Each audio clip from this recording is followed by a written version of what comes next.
Wala nang maraming paligoy-ligoy pa, diretso sa punto na. Maiksi lang ang komentaryo, pero diretso sa punto.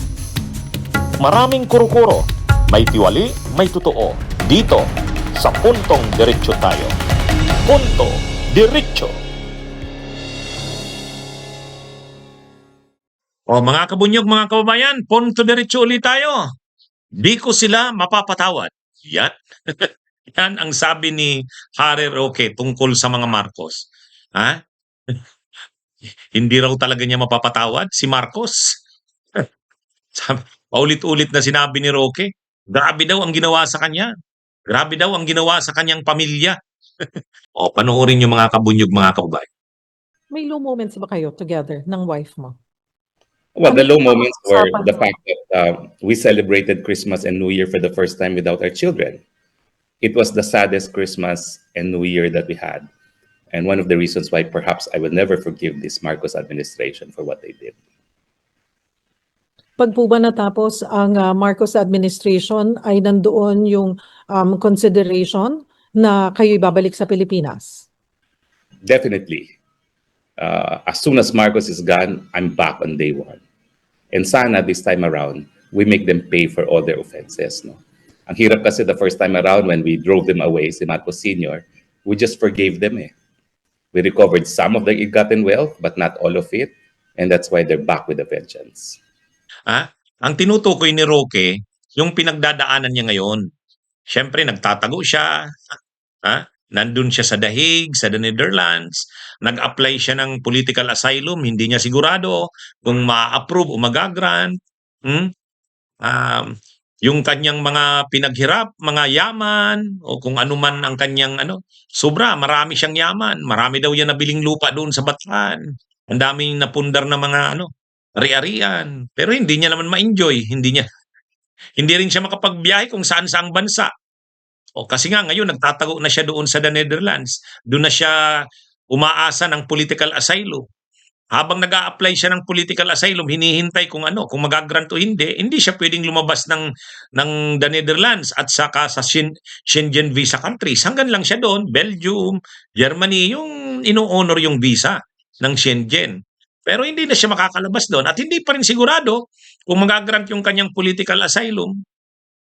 Pag hindi na-grant yung kanyang political asylum, tapos. Talagang may batayan na siya, may basis na para i-deport siya ng Dutch government pabalik ng Pilipinas. Umaasa si Roque na i-grant. Pero yun na nga, kung saan-saan siya napunta, parang ang una yata napunta ng Singapore, pumunta ng Dubai. Tapos batay sa kwento ni Roque, nakasama niya daw yung mga kanyang mga anak isang araw at kalahati lang doon sa Japan bago uli siya pumunta ng kung saang bansa hanggang sa makarating the Netherlands. So sinisisi niya si Marcos, sinisisi niya sa kanyang mga pinagdadaanan ngayon. Yung Pasko daw, sa unang pagkakataon hindi niya raw kasama ang kanyang asawa at mga anak. Sa mga pinagdadaanan ito ni Roque, yung sinisisi niya si PBBM, ang gobyerno ni Marcos. Sabi ni Roque, sinuportahan niya daw ito, sumuporta daw sila dito, ang mga Duterte, tapos sa bandang huli, ganun daw ang gagawin sa kanila. Ang mga nangyayari sa iyo, Roque, kagagawan mo rin yan. Bakit? Ang gusto mong mangyari?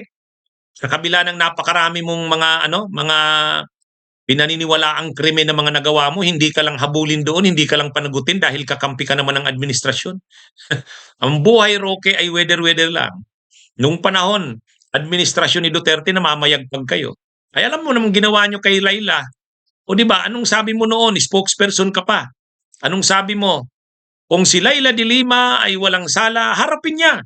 O, ibalik natin yan sa iyo ngayon, Roque. Kung ikaw, Harry Roque, ay walang sala, harapin mo. Anong ginawa mo? Di ba tumakas ka? Tumakbo ka. Nung pinapahiya mo si Laila de Lima doon sa pagdinig sa kamera, human rights lawyer ka pa naman, pero ginawa mong katatawanan yung pagdinig doon sa kamera. Dahil lang kayo noon ang nasa kapangyarihan.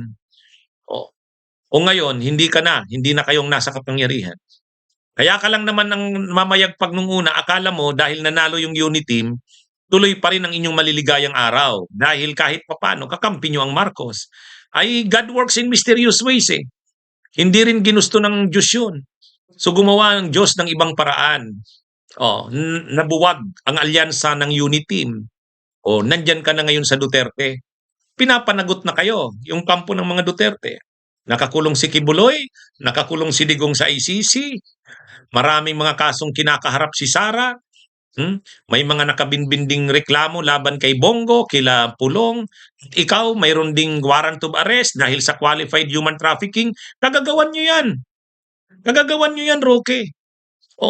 Hindi yan dahil kung wala namang mga ebidensya, kung wala namang mga testigo laban sa'yo, hindi ka naman magkakaroon ng kaso. Bakit si Panelo? Tama naman si Panelo eh. Sabi ni Panelo, hindi naman yan dahil sa political persecution. Bakit naman ako? Ang dami kong komentaryo sa administrasyon, sa gobyerno, hindi naman ako kinakasuhan kasi walang may kakaso sa akin. Pero yung kay Roque, sabi ni Panelo, yung kay Roque ay mayroon naman talagang mga ebidensya, yan ang mahirap eh. May nakuhang ebidensya doon sa ni-raid na Pugo.